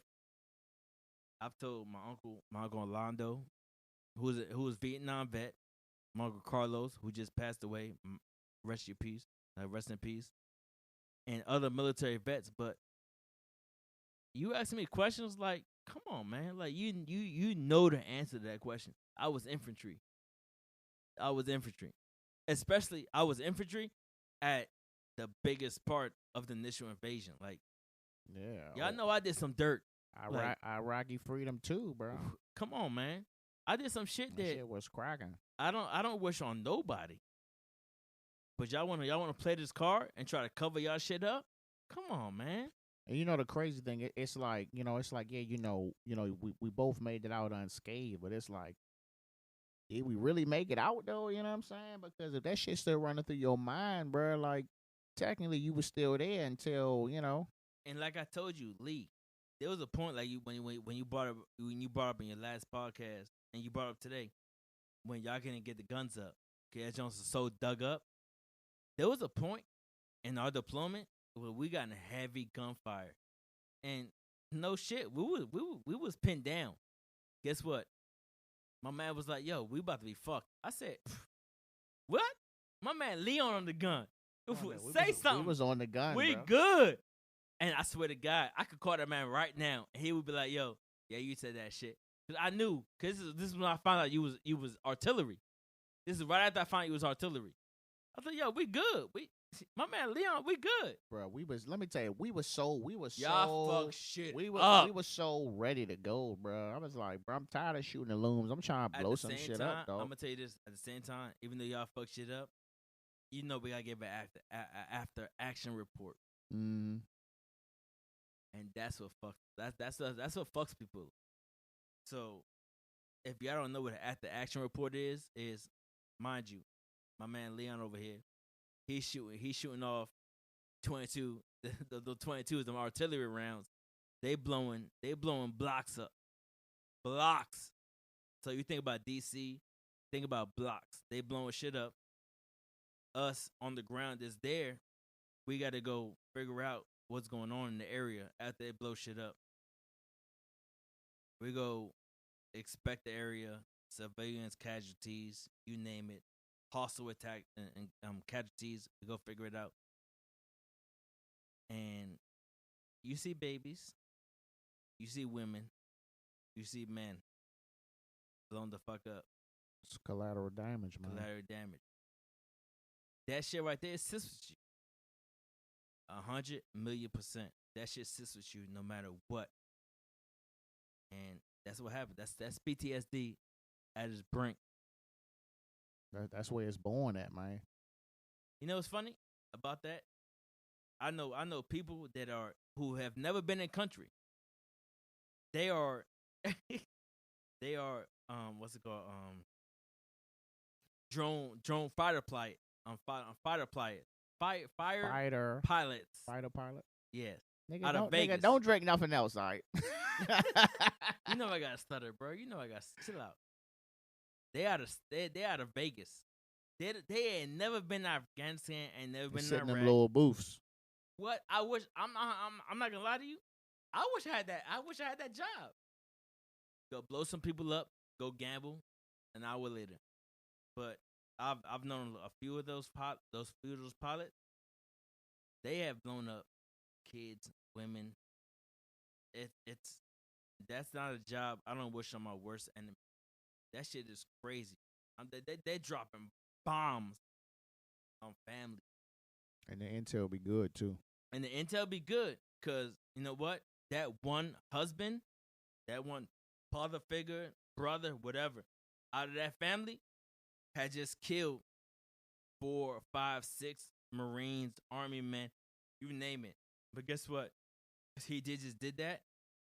His whole family is fucked, and that shit happened. That shit is crazy, man. They got their family killed, man. All right, so look. I think we definitely didn't hit on the Iraq shit enough. So look, you done went to the VA, you went and told them what's up, and what they do? They said they gave me pills. They said they gave you medication. I didn't take it. But they also said you X amount percentage disabled. 90%. I just got my 90 today. For real? 90 piece. I mean, I was 80. But I mean, they you know what I'm saying? They We got got the video chat. they got a couple. You know what I'm Congratulations. saying? They got a couple dollars. You know what I'm saying? Got a Hey, little hey, bit. Got a little bit. You know what's of funny change. about that 90%? With everything I went through, you know what the most percentage I got? What? Me being flat-footed. 50%. For flat feet? Flat foot head ass? They, Are you they don't serious? care. I'm trying to tell you, they don't care about my shoulders, my wrists, my ankles, my knees. Man. They don't give a fuck about that. But me being flat-footed, give me 50%. So do you feel like because I mean, you know, you getting some good little cheese, you know what I'm saying? You living pretty good now. I mean, I know I am. Do you feel like do you feel like that helped? You feel like you getting that little check every month kind of helped you out a little bit? Really asking that question? The people want to know. They don't give a fuck about us, bro. That's chump cheese, bro. For what we dealt with, that's chump cheese, 100%. I feel like we need to be. I feel like Bro, everybody should get that hundo. I battle my demons every day, bro. I know you do too, Leon. I know you. You battle that shit every day. Your wife saved you. 100%, she saved You did. you. And there's Definitely. times where even she might not be able to save you because you think about the shit you dealt with. That shit is that shit's never going away, bro. It's not going away, bro. That's the thing. It's like it's not gonna go away, and it's gonna get to a point where it's just gonna hit you in a different direction. So initially, for me, you know what I'm saying, I'll keep going back over this. My timeline when it first hit me, you know what I'm saying, it was anger, binge drinking. Then it turned into Drinking? it turned into I want to say depression. It just turned into uncertainty and overeating. Now it's irritation and anxiety. Dog, Do I hate people? you know right now, do you know what automatically enrages me when I'm driving? I knew that. Dog, I knew that was coming. I could be driving, dog. I mean, I'm doing maybe 4 or 5 over the speed limit. Nigga come just zooming through the joint. And that's 95 Bro, for let you. me tell you something. I can fuck around and I be wishing I had a little fucking like one of them. You know how them white boys be having them big ass bumpers. I know. I just be wishing I had like a tow truck bumper or something. My joint just ram their ass off the fucking road. That's how I be feeling, dog. I get so angry. I be forgetting. Like my daughter was in the car. She was like, "Dad, are you okay?" And I was just like, let me get myself together, man. And then it's like anxiety. You know, I take the train. Dog, you know, this is where the podcast came from. It came How many from. times I tell you, just like Leon, hey, start a podcast, bro. This shit came from me being on the train, me being uncomfortable, me being irritated from the stupid shit I used to see on the fucking train. How many bro? times I tell you, yo, Lee, yo, I wake up at 5 a.m. Hey, Captain's log. How many times I tell you, yo, start a podcast, bro? Yeah, bro. You got a booger in your nose. COVID, like we chilling. Hey, COVID tried to hold me down, man, but we had to get out COVID, here. Leon, I told you years ago. This shit supposed to came out. Look, you know what's crazy? I seen a Facebook memory. You know, I've been doing the Captain's Log shit for like 5 or 6 years. Yes, bro. that's what I'm trying to tell you. I was listening to. I was like, yo. So That's every all right, time though, when you left your keys in the car in the truck, God. I was there. Like, I was like, yo, start your podcast, dog, because people could relate. Like, what? Come on, man. You're right, man. But when look, when it came down to PTSD, when it really boiled down to it, when I knew I was really fucked up with it, it was one instant out of like I told them, one instant. I just got back from my first deployment in Iraq. Before that, my boy Zimney. Before we came back home, my boy Zimney got blown up, and I was supposed to be in that vehicle. I got him tattooed on my arm. Was when my gunny told us he got blown up, but not when I blah blah blah. Was he was like, guys want to put him in a helicopter, go back home. This is 2 or 3 hours after he's just been blown up. We can't see his body because that's just charcoal. It's done. Mind you, he's been raising me into the Marine I need to be for the last maybe 8 months to a year. I'm in the best shape of my life because of him. So we took him out the ambulance, or whatever you want to call it, the ambulance truck, to put him in the helicopter, what we call a helo. to fly him out to Germany so they could do what they gotta do research wise, and then fly him back to the States to be with his family in Chicago. So we pull up. I want to say it's 1:05 in the morning. Guy, I remember these times like it was crazy. I remember this time. They pulled me out the computer lab, like, yo, Fidel, that's what they call me. Fidel, do you want to go? Do you want to put his body in the helicopter? I'm like, yeah, of course I do. So the ambulance, or what we call the ambulance truck, pulls up with all the dead bodies of the people that passed away that day. Do you want to put him in the helicopter? I'm like, yeah. 6 people per body. We lost 3. Y'all do the math. I'm sucking. I'm not good at it. My boy. So we grab him. Behind me is my boy Curtis, Filipino, 6'5". Him and my boy Chris Zimney had been together since day one, but he knew how important he was to me. Like I said, I got him tatted on my arm. That shit ain't never going away. He was like, "Hey, yo, Fidel, do you wanna carry him to the helicopter to put his body in it so they can fly him to Germany?" I'm like, "Yeah, of course I do." The moment I grab his body, it's a stretcher, 6-man stretcher.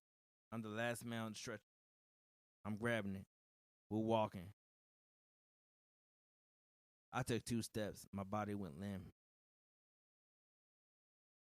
I can't tell you why my body went limp. But like I said, that man right there is the reason I'm here today. It's 2020. He passed away 2004. He taught me everything.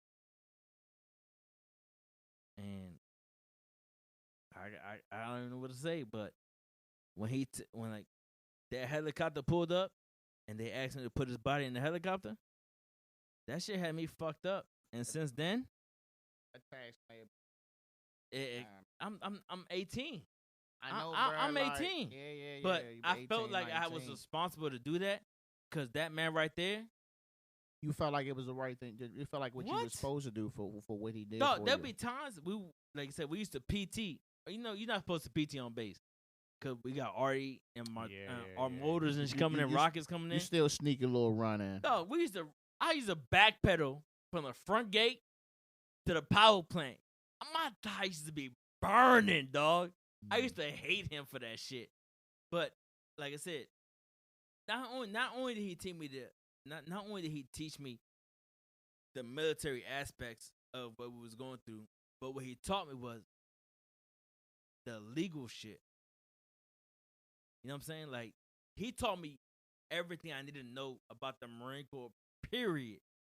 Like, you can't catch me on a so-called DUI and try to pull me over and get me fucked up. He taught me all that shit. He taught me how to get out of everything.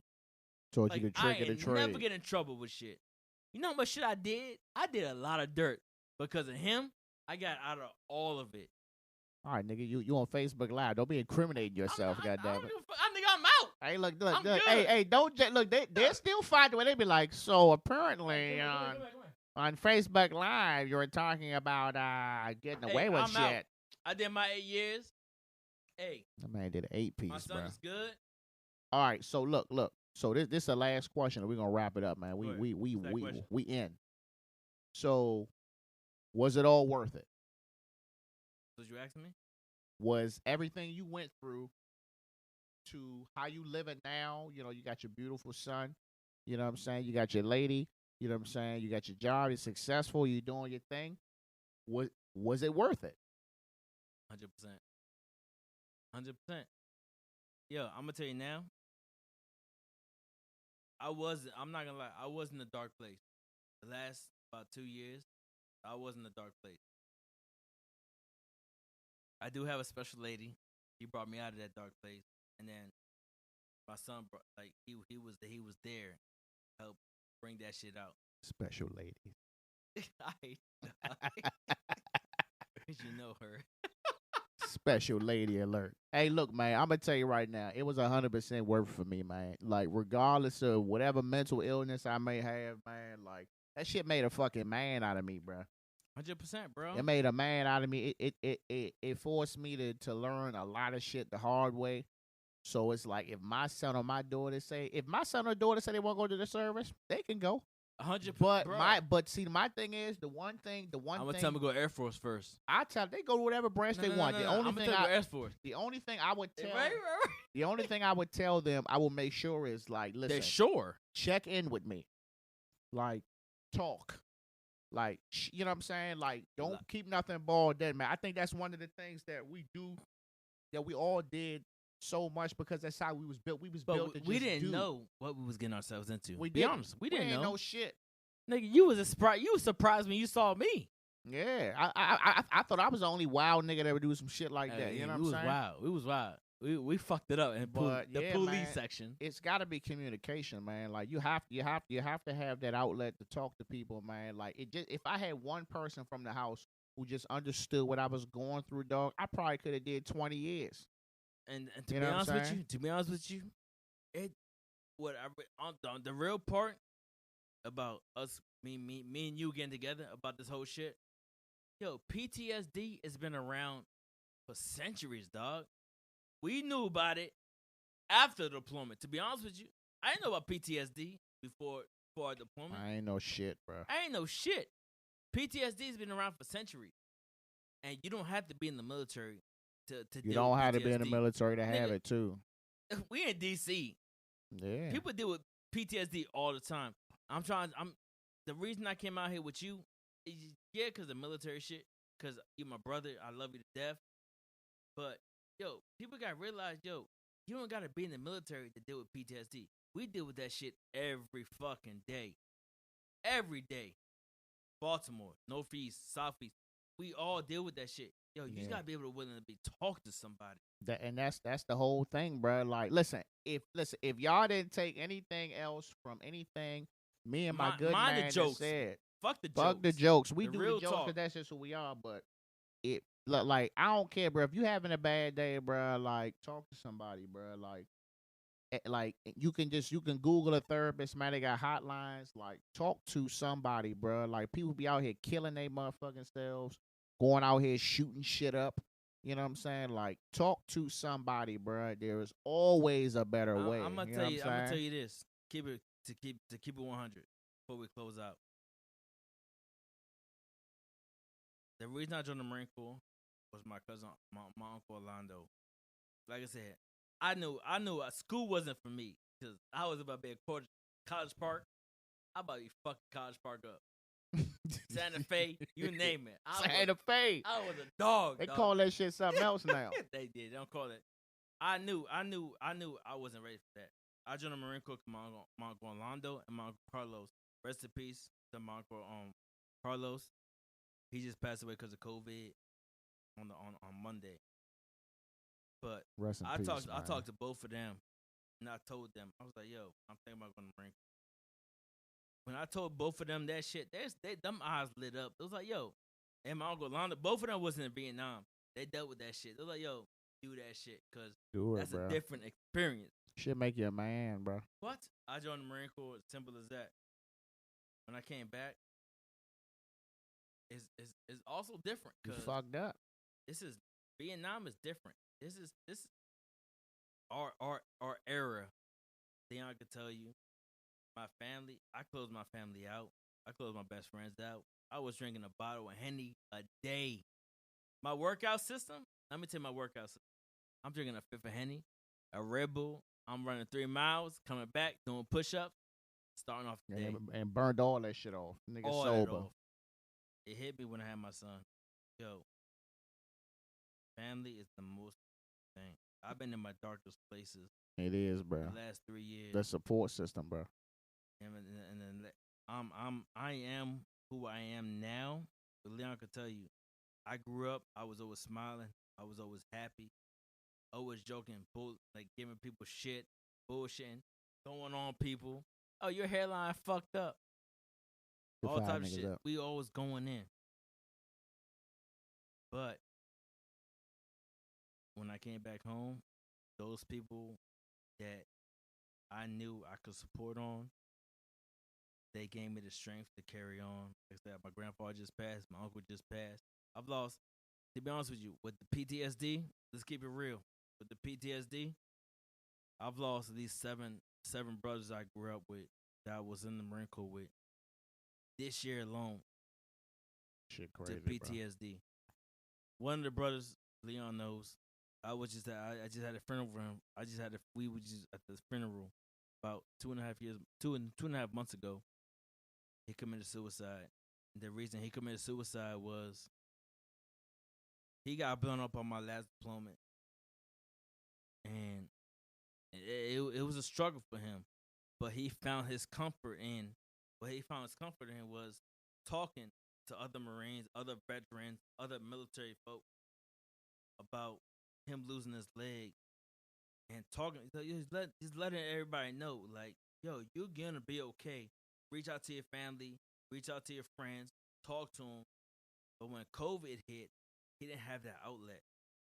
Shut a lot of shit off. Yeah, He killed himself. this sucks, bro. And I 2 months ago, I was at his funeral in Arlington. He was cremated, but they still had they still had the cemetery. The ceremony in Arlington. Yo, that shit was something deep. Like, that's not his body right there, but we all know as Marines, like, yo, man, he could have reached out to anybody. And mind you, I had just talked to him a week before he killed himself, because he knows my son who's 10, and he wanted to come hang out with my son, have his kids hang out with my son, and have like a little, like, you know what I'm saying, like a get together over the weekend. We're gonna go camping, go fishing, go do all that bullshit. Guess what? That shit ain't happening. Well, look, man. All we can do for the future, man, is just keep checking on each other, man. You know what I'm saying? Keep each other close. That's why I always, if I see you making a couple of posts, I be like, it's time to check in, bro. That Porsche. I be like, it's time for some Porsche time. You know what I'm saying? We come up. You know what I mean? We gonna blow a cigar after this, man. You know what I mean? But look, man, this was so good, man, to get you on here, bro. Like, Dog. It's like, man, I was nervous. It's like, man, fuck the nervous, nigga. You came out 2 minutes into this shit. You was good money, bro. Now, the reason I was nervous, because this shit I've told certain people. Yeah. Don't nobody know about. I definitely wanted you. Not all the world knows. Like, and they still don't know too much, because I didn't really. You kept it. You know what I'm saying? Like, kind of light. You know what I'm saying? But look, I'm lucky. I'm honestly, look, my family, I'm gonna keep it a million. Yo, me being Dominican, being Panamanian. Yo, my family. If you know me, if anybody on the spot that starts listening to this podcast, if you know me, I'm always around family. The reason I'm always around family is because me being around family keeps my demons away. Yeah. A support 100%. system. Support system. And I'm not gonna lie, there's times when my family's not around and my demons they're killing me. They're haunting me. Like I said, my grandfather just passed. My grandfather is the most important person in my life. I got wrapped around my neck. That man raised me. But yet I know that he wants me to be a better man. And there's no way in hell you can't pay me. You can't do whatever fuck you want to do. That I'm gonna take my life, because I know my family at the end of the day is gonna suffer more than me not being here. So that's a fact. I'm not ever doing that shit. That shit is never gonna happen. Yo, reach out, because I know for a fact. And then my brothers in the Marine Corps, I don't care if you're not my brother. If you're in the Marine Corps, yo, you reach out, you're good. We got you. You're hard at somebody. 100%. Yo, this shit is, you ain't got to do that shit. We got you. We got you 100,000,000%. Talk to somebody. Hey, Facts. so look. So tell everybody, man, your social media, where they can find you, bro. Yo, on Instagram, @Fidel0351. Fidel. Fidel. My last name Castro. So everybody, Fidel. Fidel. Like, come on. That's everything. Okay. On Facebook, Erick Castro. Like you can't find me. You can't spell my name right. Look, man. Hey, look. ERICK. Look, we're gonna wrap it up, man. I just brought a good man on here, man, to talk some serious business. But we made it fun at the same time. But it's serious, man. It's serious. So look, man, we're gonna close it out, man. You know what I'm saying? Follow, subscribe, share, support. All right, Captain out.